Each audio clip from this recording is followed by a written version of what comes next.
arrimaha gudaha dowlad goboleedka Jubbaland Maxamed Wasame Faarax Darwiish.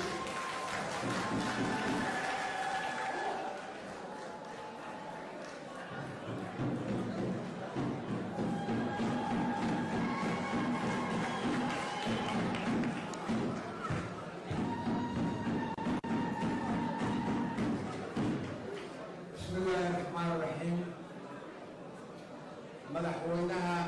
dowlad goboleedka Jubbaland mudane Axmed Maxamed Islaam iyo wafdiga ballaaran ee isugu jira xukuumad baarlamaan iyo baarlamaanka qaarkiis oo sare federaalka dhaqankiisu Jubbaland yahay dhammaan jaaliyadda ballaaran ee marka hore Scandinavian countries-ka marka xigana martida aan nahay reer Sweden dhammaan odayaasha ku yimid inay ka qayb galaan caawa xafladan guddiga ammaan gaara aan u jeedinayo qabanqaabada ee caawa ilaahay ka sokow noo fududeeyey inaynu isugu dhimaano goobtan mudanayaal iyo marweyne dadka iyo wixii kale oo ka inboofa marka hore waxaan ku salaamayaa salaanta islaamka asalaamu calaykum waraxmatullaahi wabarakaatu salaamka bacdi iyo mahadcelinta anigu hadal badan uma istaagin soomaalidu waxay tiraahdaa halliba halkaysaa ma gordogto madaxweynaha Jubbaland baa hadalkii munaasabadda caawa xooggeeda qaadanaya marka haddii ay wax iga dhacaan cudurdaar baa sii horumarsanaya laakiin saddex kalmadooda iga wada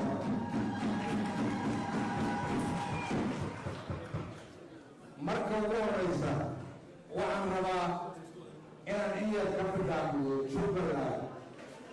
xafladda caawa halkan loo fadhiyo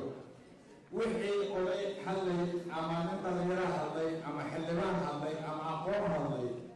waxay ku hadlayeen magaca Soomaaliyeed waxaana lakala ballamayna waxay ahaayeen Soomaali bal haddaba waxaan idin sheegaynaa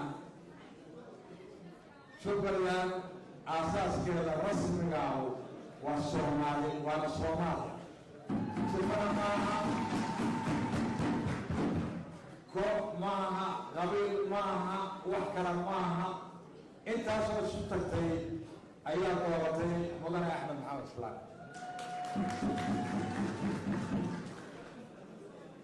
waxaan kala rabaa inaan xuso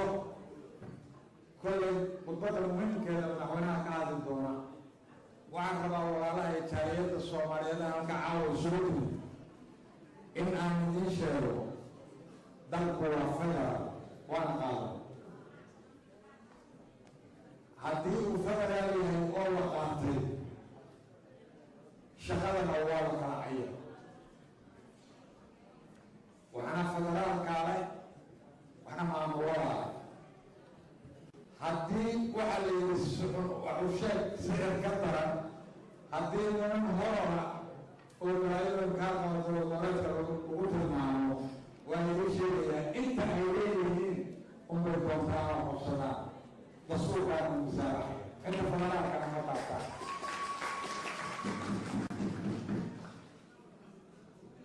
waxaan idinku dhiirigelin lahaa laba qodob haddaad tihiin qurbajoogta Soomaaliyeed maamulkaad rabto ku abtirso aakhirkaada waa Soomaali kow waddanku 4 nin iyo 5 nin iyo 2 gobol madaxweyne keliya hogaaminayo xalkaba qaban karaa cidda la rabo inay wax ka qabato oo difaacdo oo taageerto maasha Allah waxaa u taageerteen intiina halkaa fadhido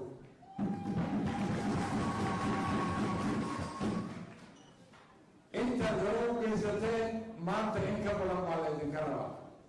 reer banaandirku waxay yidhaahdaan irbad aroortay masaar intiinaas namba shay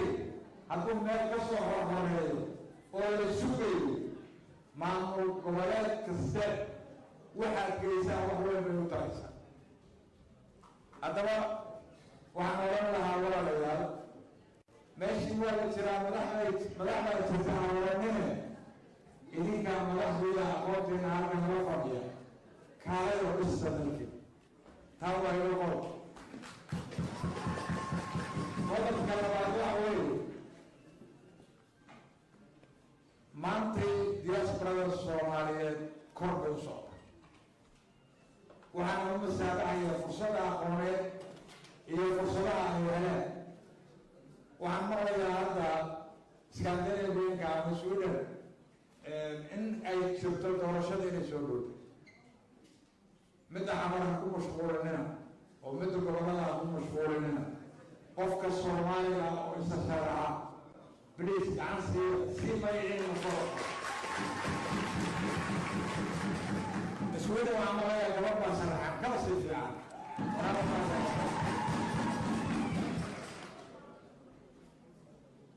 waxaan rabaa inaan ku xidho qodobkayga ugu dambeeya. waxaa la yidhi Jubbaland sharqan baa ka yeeraysay xaggaa ka yeeraysay waa dhib badanta. xoolaha maroodiga ugu weyn calaamadayadu waa maroodiga. marka waa dhib badana haddii nala maalo annagu gogol baan ku bedelaa. hadday wax qaldamaanna waxaan isku daynaa inaan saxno. laakiin maroodigu waa sharqan weyn yahay, sharqantayadaa weyn. haddii ay wax keento wax shidaa badan yaan loo arkin magacaa dibi. waxaan jeclahay inaan fagaaraha idinka iyo madaxweynaha dowlad goboleedka Jubbaland mudane Axmed Maxamed Islaam aan ku soo dhaweeyo mikrofoonka idinka iyo isagana isaga dhexgalo. isaga caawa ka hadlo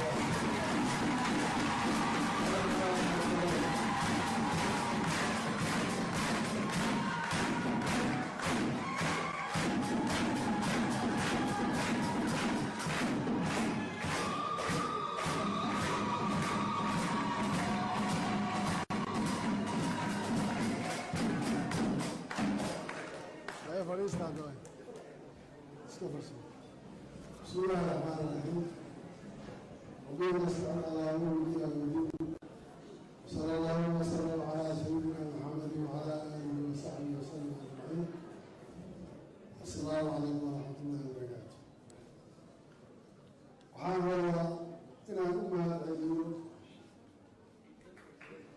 mujtamaca Soomaaliyeed, jaaliyadaha Soomaaliyeed halka isugu yimid oo ay ugu horeyso guddigooda qabanqaabada iyo gaar ahaan Stockholm oo iyagu goosha marti loo yahay. waxaan rabaa inaan aad idinku mahadceliyo soo dhaweyntiinii qadarinta iyo xushmadda lahayd ee aad aniga iyo waftigeyga lagu soo dhaweysay gobolka Scandinavian-ka gaar ahaan Sweden iyo caasimadiisa. guddi iyo odayaal iyo haween iyo dhalinyaro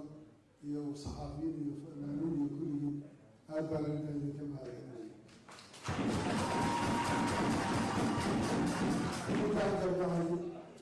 safar dheer baan soo galay. waxaan filayaa dadka Soomaaliyeed intii hadda waayeelka ahayd ee siyaasaddii Soomaaliya iyo dowladnimada iyo xaaladooda la socotay in badan oo kamid ilaa shalayga waa la kulmayeen. waxaan isleeyahay dadkii dowladnimada yaqaaninta badan dowladda u soo baxay, laakiin nasiib darro jirta dhalinyaradeeda iyo carruurdeeda dhaleen oo aan hadda garan karaynin waxay soo mareen iyo wixii jira. waxaan ugu talin lahaa bal dadkaas inay dib carruurtooda si ay wax usoo bataan inay dib ugu fakaraan wixii ay haweenkooda yaqaaneen ubadkooda la bara. aad baan ugu dardaarmaya. Soomaaliya waxaan garanaynaa marxaladaha ay soo martay iyo xaaladaha ay hadda ku jirto say tahay. ficlan Soomaaliya Soomaalida iskale waxaa maanta ay u baahan tahayna oo waxa dadka Soomaaliyeed la leegan karaan waxay loo damaanka ugu keeni karayso ma aha taasi waxay keeni kartaa markaa in la helo isku duubni midnimo cadaalad iyo hoggaan suuban marka la helo dadkana waa la isku wadi karaa soomaaliyana taariikhda way kusoo noqon doontaa meeshii ay kaga jirtay waxaana rajeynayaa isbeddeladu maalin bahada maantay marayaan inay soo taxasulayaan marxaladihii shalay meelo ka fiican maanta inay soo gaarayaan waxay soomaalidu u baahan tahay waa dowladnimo dowladnimadu u baahan tahay waa inay hesho cadaalad inay hesho iyo maamul suuban midaasaa asalo taana waxaa keeni karaysa cid kastoo waxbaratay iyo qof kastoo aqoonada iyo qof kastoo ka shaqayn karaa inuu ku fakero waxa uu yaqaano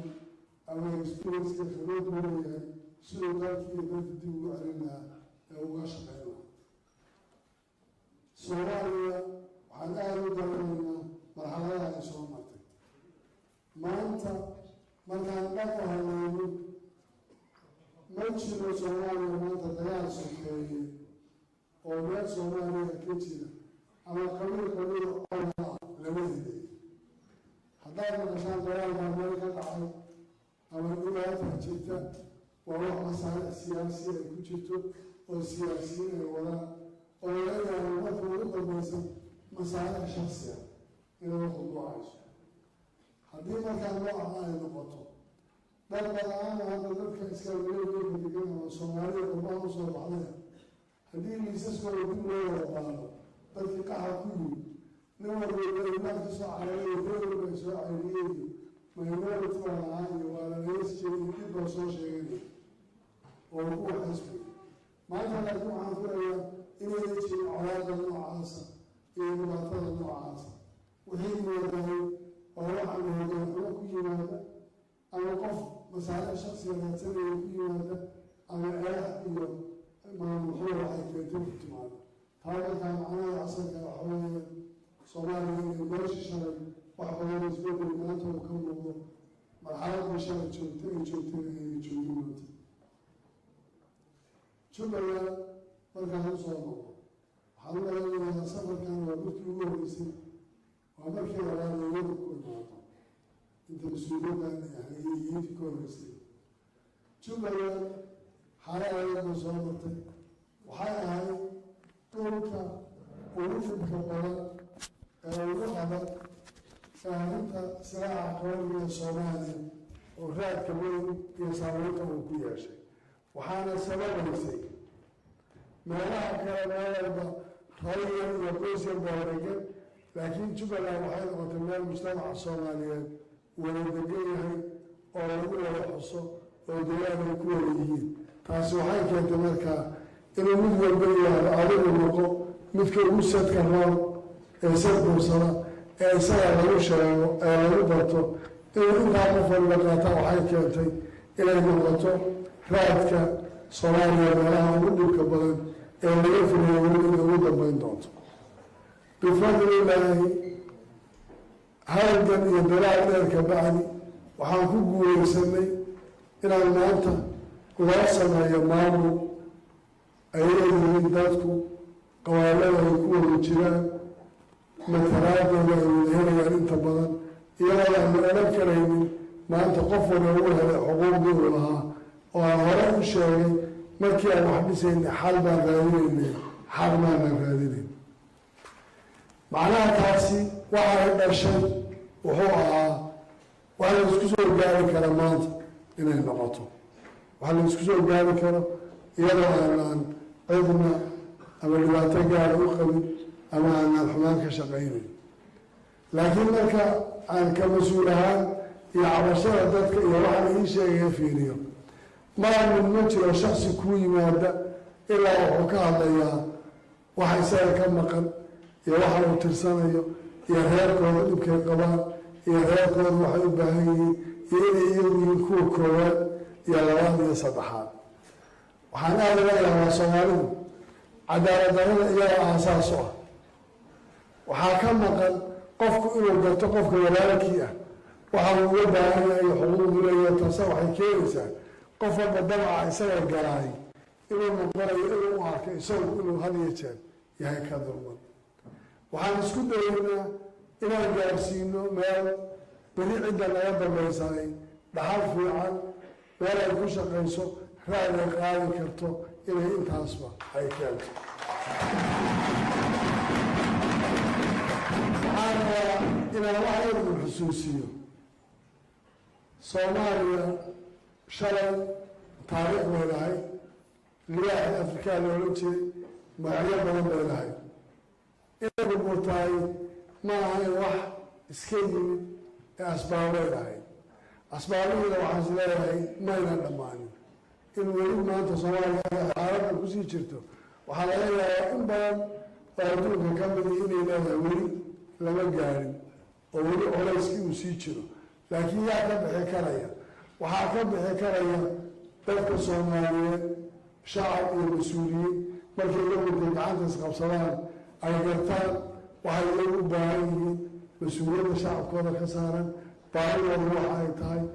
taa markay gartaan markaasay soomaalidu gaari kartaa hadafka iyo ujeeddada ay leedahay taariikhdoodiina ay dib soo celin kartaa waxaad marar badan garanaysaa dadkii joogay soomaaliya caasimada muqdisho iyo goboladaba horumarka ka jira ee waddanku siduu u socday iyo marka loo fiiriyo intii hadda aan dibdhacu lagu dhacay adduunku sidoo looga hormaray iyo wadamada africa ee anaga gadaal u firin jiray maanta meeshay marayaan waxaa asal ah oo xaqiiqa ah haddii dadka soomaaliyeed aynan iyaga isku tashanin oo ayna iyagu dib taariikhdooda uga noqonin inaan cidina waxu samaynayn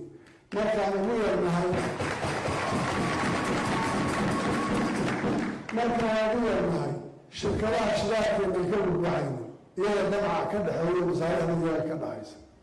intaasaynan ka waxaysmayn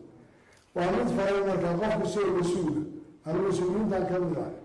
oo soomaaliya inuu dib u akriyo taariikhda oo uu garto waxa shalay la soo maraya waxay ahayd waxaan maro badan ku talinaya lahaa soomaaliya hala soo saaro sharciyo cusub oo qofka mas-uulka noqonayahay dib loogu noqdo inta uu joogayo jinsiyad kale hadduu haysta inuu dib u kansado oo baabi'iyo inuu tii soomaaliya ku ekaado inuunan noqonin waxaa hadda colaysada ugu badan ka mida qolbajoogta haddaan la kaftamo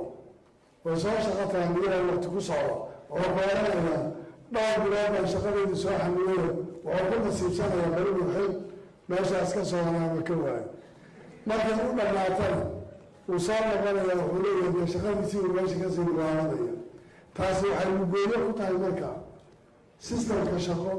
iyo mustaqbalku dadku ay higsanayaan waxaan talahaan u soo jeediyay hadda ka hor golayaasha hortooda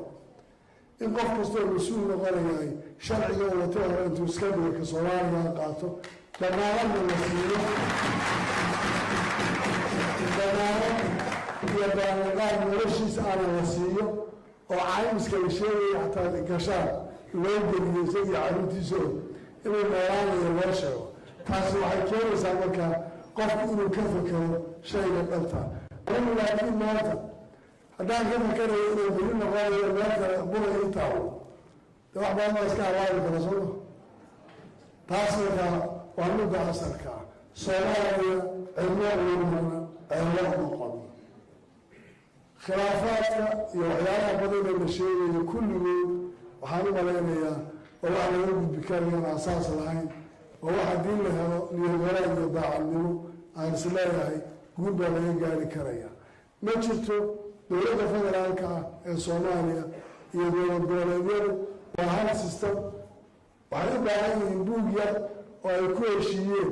isaga inay dhammaystiraan oo dowladdu ay ku mashquusho in la kala hago shaqada la kala leeyahay iyo sida wax loo kala leeyahay iyo qof walba maxaa waajibaad oo saaran iyo maxaa cumuum ay leeyahay iyo maxaa waajibaad lagu leeyahay inuu qof walba helo midda asalkii waa middaas oo dadku ay ku kala hagi karaan oo ku kala waxaysmi karaan maanta dowladda soomaaliyeed waxaan aada ugala hadlayay shirarkii ugu dambeysay aan ku mashquulna amniga waayo waddan hadduuna amni ka jirin xasilooni ma jirayso haddayna xasilooni jirin horumar ma jiray hadduuna horumar jirina nolol ma jirayso waa shay asala oo meel looga wareega aan lahayn taasaa waxaan aada u iclaaminaynay inay dowladdu culayska saarto in shabaabka iyo qolada munxarifiinta ah laga qabto ummadda oo dadka gacantooda laga xoreeyo oo iyaga ay gacanta laga baneeyo oo waddanka laysu furfuro maanta dowladda soomaaliyeed ama federaal ha noqoto ama dowlad goboleedyo ha noqdeen hawada iyo dhan iyaga xukuma magaalo ka magaalo diyaaradaha lagu socdaa dhulkana nimankii yaryaraa iyo waxbaa guurayo odagani doorashuu soo xula iyo kani siduu ahaa iyo intaasaa dadka dhibaato badan ku saamaysa shayga asalkaa marka waxaway in amniga loo soo jeesto oo laga shaqeeyo oo intii lagu mashquuli lahaa siyaasad iyo doorasho dambe iyo maxay noqonaysaa iyo kan iyo waxaasoo dhan waxaa ka asala oo maro badan aan ka hadalay in amniga laga shaqeeyo oo dowladdu ay amniga culayska saarto ama dowladda goboleed ha noqoto ama hay dowladda dhexe ha noqoto intaasoo dhan marka ay keeni karayso in waxaa loo baahanya la dhamaysto haddii doorasho laga hadlo doorashadu way adag tahay in siday tahay waxaan 2012 lagu fakerayay in doorasho hal qof iyo hal qof hal qof iyo hal cod la galo 2016 sidii waa la lahaa waxyaalaha ka horeeya markaa ee in la dhamaystiro inta ka horeysa jira koow ilaa deegaanada la xoreeyo oo maamulka la gaarsiiyo dadbaa maanta ku dulman oo shabaab gacantooda ku jira oo dhibaata haysataa kuwaa ku goolowsan inaa gaari karin xogeynweyneydii waxaa la sheegayo haddii la rabo in la sameeyo in la gaarsiiyo waxa ay doonayaan oo markaas si ay u doortaan uga baxaan xuquuqda asaasiga hawda dhan baa ka maqan taasi waa qodob oo u baahan markaa in marka hore amnigooda la xoreeyo oo dadka xuquuqda loo helo waxaa kaloo ka mid ahay dastuurka dhamaystirkiisa arrintan hadda somalilan oo kale ay ku tahay shay meel looga wareega aan lahayn laba mid bay noqon in markaa la aqoonsoonaya dowlad baatiin iyo inta heshiis lala galo qaabku doona ha noqdo wixii la dhammeeyo oo dastuurkii lagu qoraay macno kale iyadana samaynaysaa isku mashquulinta markaa inta badan dowladda ay mashquul ku tahay arrimahaas doorashooyinka malaadi ahaan waa loo geli karaa laakiin waxaa moodaa wax badan oo ka horeeyahay inay jiraan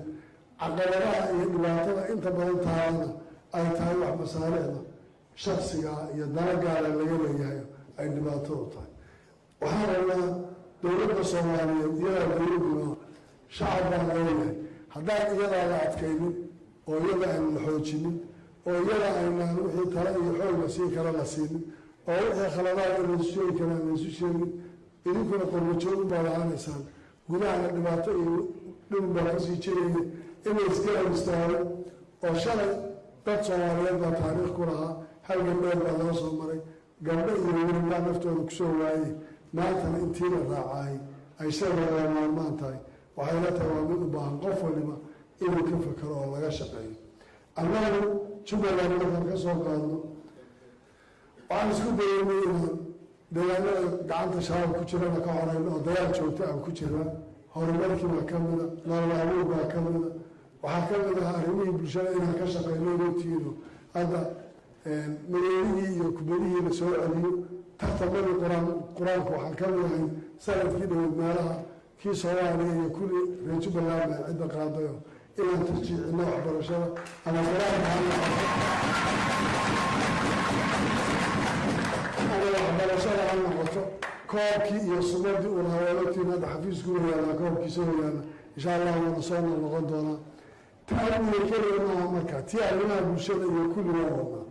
waxaa kaloo ogtiin inaan hadda ka shaqaynayni bal waxaa aada loo sheega qurbajoog iyo maalgashi waxaa rabaa in caalam uga faaidaysto shirkii laba aan ku qabanen aad baa looga hadlaya qurbajoogta horta inaan u magacaabayna xafiis gaara oo ay leeyihiin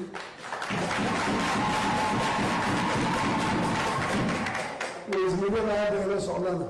inay wasaaradaha khusaysiya in badana ka mida xataa wareeg samayn doonaan oo aan idiin soo mari doono socod badano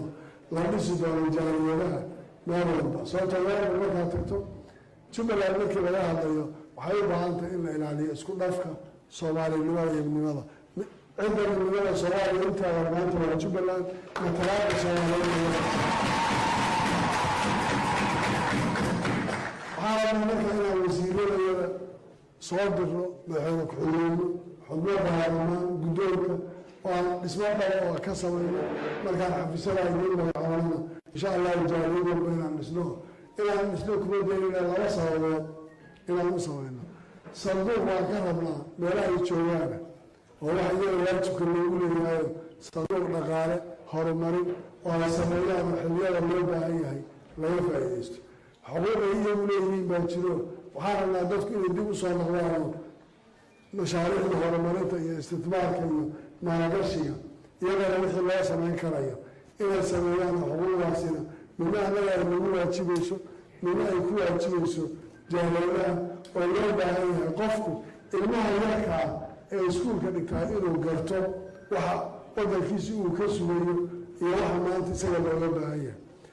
waxaa rubaana nin kastoo awoow maanta ama aabbo ahoo ku duqoobo halkan jooga haddaadan ilmahaaga barin waddankaagii iyo dhaqankii iyo caadaadkii iyo diintii uu lahaa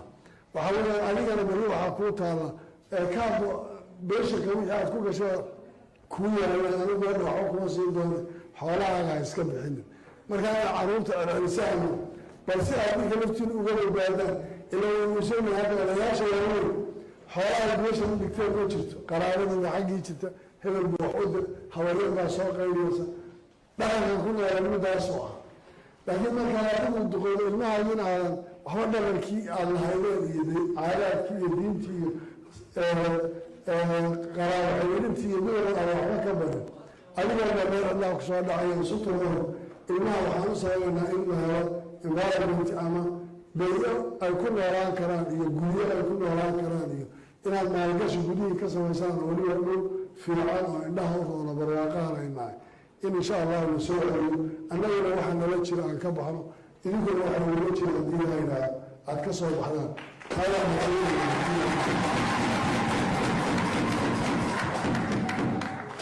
maalgashigu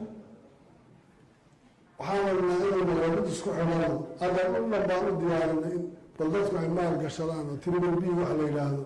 inay ku galaan oo dadku la abuuro muasasaad ama iskaashtooyin shaqeeyo saa yeela waxaan rajeynayaa markaa insha allahu safarkada dambe ee sulimaan iyo cidda aan idiin soo diray xafiisyada la idiin furayaa inaad wax badan kala kulmi doontaan haddii ilaahayna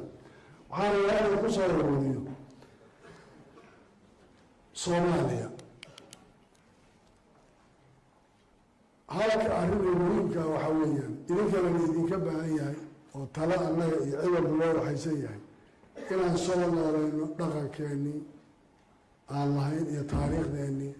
oo waddankeenu uu dib ugu noqdo shalay marxaladii aan ahayn iyo inaan ka hadlay maanta adduunka inaanan halkaa ku ekaanin nin kasta oo shaqeeyo uu dib u soo galo waxaan moodinayaa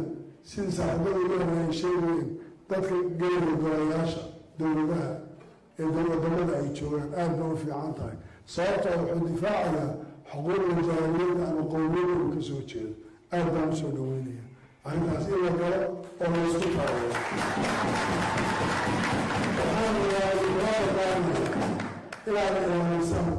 nidaamyada iyo shuruucda ka jira wadamada aad la nooshihiin oo ayna noqonin fawdadii keena aan ku burburin kuwa aad la nooshihiin inaynan ku burburin aada ilaalashaan mujtamaca la nooshihiin waxyaalaha in isteen iyo xadgudubka inayaan ku samaynin inaad si fiican uga ilaalata waxaan dowladaha u jeedu lahaa codsi ah dadka soomaaliyeed la soo celinayo oo rafaadkana ku soo baxay aan u dejino meeshay ka soo baxayaan xasilinne in diyaarada lagu soo celiyo la soo celiyahay macno ma samaynayso in badan baa maskaxda ku dhufanaysa in badan baa dhulgaanaya dib aan haloo joojiyo dadka soomaaliyeed ee sharci darrada meelaha ku soo galay bal sidii loogu samayn lahaa haweenka iyo kayfiyada ku noolaan karaa in la sameeyo soo celinta weli diyaar ma aha weli diyaar si ay intaas u suurta gasho qof kastoo mas-uul soomaaliyeed ama wasiir ha noqdo ama ayaad wasiiradiia ka mid ogaan ama madaxweynaha ogaadi badan ama yaa federal ama xubin kastoo mas-uul ka noqonaysa waxaa noqonaysa in iyaga laftooda sharciyada hagaagta iska dhigaan sharciga soomaaliya qof walba isagoo naftiisa ka bilaabo inuu waxa uu qabanayo iyo waxa la samaynayo ka bilaabo oo laftiisa intuu ku bilaabo wadankii aan xasilino oo u goornigno oo aan fadhiisano taasaa waxay ka turjumaysaa waxaan qaban karno oo dhan marka waxaan ka codsanayaa dowladaha waliba iskaandinaviyanka iyo kuwa kaleba dadka soomaaliyeed ee balaha ku daata ee dhibaatada haysato in gudahooda xal looga abuuro laakiin inaan iyaga oo marxaladaha soo maray soo celintooda hadda inayna weli u diyaarahayn arrintaas waxaan ka ahay recommendation inuu barnaamijka dib loo fiiriyo mas-uuliyiinta ka tirsan golayaasha dowladahana arrintaa iyadaa waan kula talin lahaa bal taladooda dib loogu noqdo waxaana mar labaad iyo mar saddexaad inaan aada idinku mahad celiyo waxaana rajaynaynaa socod badan oo joogto ah oo aan ka soo wada qayb galno oo laydinku yimaado inaan samayn doono idinkana aan idinka doonayno markaan idiin diyaarino oo hadda marxaladaasi ay soo dhammaatay inaad timaadaan oo kii kalluumaysanaya iyo kii ganacsi gelaya kii real estate dhisanayaba inaad timaadaanoo sanadka aada sheegtaan iyo xilliga barafka aada sheegtaan iyo inaad carruuraha intaad soo qaadaan ay eedooyinkood iyo eedooyinkood iyo habaryarahooda iyo habtiyaashooda iyo dhibooyin bal aad bartaan aad u keentaanoo dib loogu soo celiyo oo taariikhda waddankooda ay u bartaan taasaan aada iyo aada igu qadarinaynaa ugana qiimaynaynaa mar labaad iyo mar saddexaad shacabka soomaaliyeed ee deegaanka degan iyo dowladahooda iyo fursadda ayna siiyeen inaan shirkan kala soo qayb gallo intaba waan idinku mahad celinaynaa dowladda soomaaliyeed iyo dowlad goboleedyadana waxaan odhanayaa anaguba ka mid ahay mas-uuliyadda dadka naga saaran inaan garanno oo aan sida ay tahay arrintaasi aan u qaadanno oo arrintaas aan isku dayno inaan dariiqa fiican ee loo mari kara aan u maro geeska afrika isbedelo badan baa ka jirjiraya etoobiya oo kale waxaad moodaa speed isbedel xawli baa ka socda oo aada u waxaysan waxaan rajaynaynaa inuu noqon doono mid laga khayr ka keeno abshirtiisana waafajiyo soomaaliduna inay unity iyo midnimo iyo ilaalisato oo iyadu isku duubnaataa asale meel kastoo ay degan tahay waxaa loo baahanya inay iyadu isku xidhnaan iyo isku duubnin samayso guur baan loo rajaynayaa waxaan rajaynayaa inaan safar kale khayr kaba soo rin doono waxaan rajaynayaa waddankeenu iyo barwaaqa inaad ubadkiina keeni doontaan oo aada jinsiyadihiina aada haysataan ee ku-meelgaarka ah intaad ka timaadaan aada u soo noqon doontaan baasaboorkeenu uu noqon doono mid isaga aada ku safartaan ood meel kasta ku timaadaan qiimaha tirista hadda uu leeyahay fiisada aan hadda wataay baasaboorka kuma taalla warqad bay ku taallaa waa qiimayaro soo maha adintaan ku eedayna ilaaha isku eedan ilaaha halkaa isu geysana maanta baasaboorka qabato anoo mas-uul soomaaliyeeda waa lagu aaminayaa in wax lagu dhufto warqadaa laygu soo dhuftay fiiso warqadaa exitka iyo intayga lagu dhufanayaa mar walba taasi waa waxaan u baahanay inaan ka dhiidhiyo oo aan raadino baasaboorkeenu iyo casiis noqdo oo ma waleediisa aad baa u mahadsantihiin waqti walbaaba khayr badan baa lagu mujiinaya wasalaamu calaykum waraxmatullahi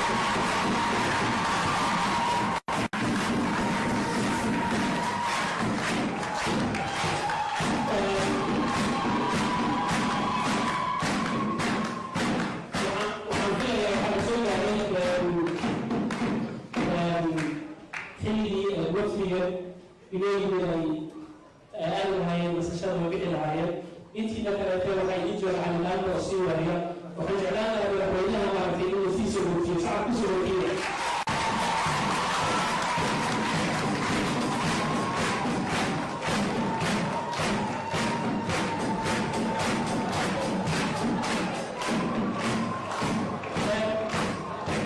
dadweynaha sharaf kale